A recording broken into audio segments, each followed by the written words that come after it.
এবং আমাকেও সেটা ইমোশনাল করেছে। এই ৫৪ বছরে তারা কখনো ডাক পাননি।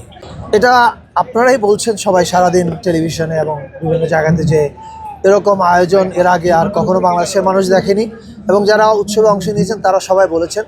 আমি মনে করি এটা আমাদের এমন কোনো বড় কৃতিত্ব না।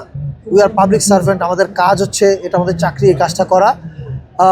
আমরা সিম্পল একটা কাজ করার চেষ্টা করেছি যে দেখেন, চৈত্র সংক্রান্তি এবং নববর্ষ শুধু বাঙালির উৎসব না, চাকমা, মারমা, গারো, সাঁওতাল, রাখাইন সবাই উৎসবটা পালন করে, কিন্তু কোনোদিন জাতীয় পর্যায়ে আমরা তাদেরকে অন্তর্ভুক্ত করি না।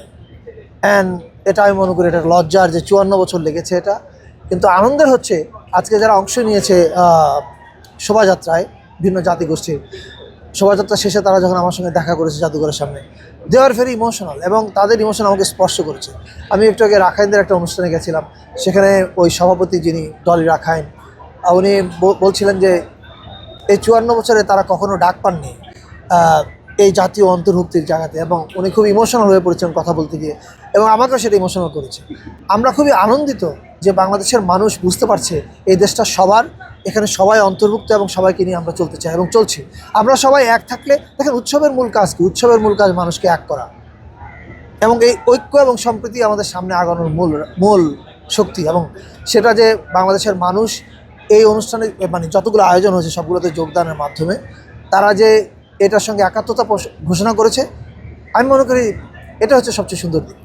এবার আসলে ঈদের সময় আমরা দেখেছি ঈদের আনন্দ মিছিল, এরপরে আসলে চাঁদ রাতের অনুষ্ঠান হয়েছে, চাঁদ রাতের অনুষ্ঠান, ঈদের আনন্দ মিছিল, এবং এরপরে আসলে মানিক মিয়া এভিনিউতে এত বড় কনসার্ট এবং ড্রোন শো।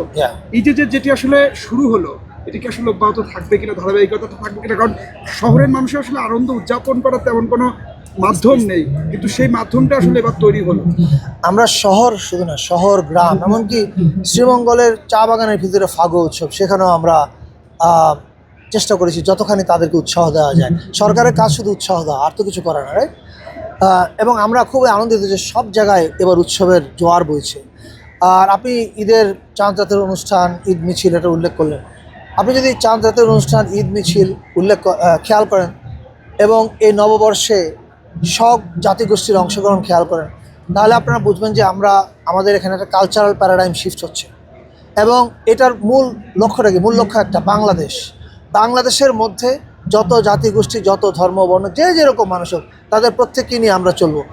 আমাদেরকে ফ্যাসিবাদের মূল কাজ ছিল বিভাজন করা, এবং বিভাজন করে আমাদেরকে শাসন করা। এটা বাংলাদেশে আর হবে না। সো এটা একটা কালচারাল প্যারাডাইম শিফট বলতে পারেন আপনারা।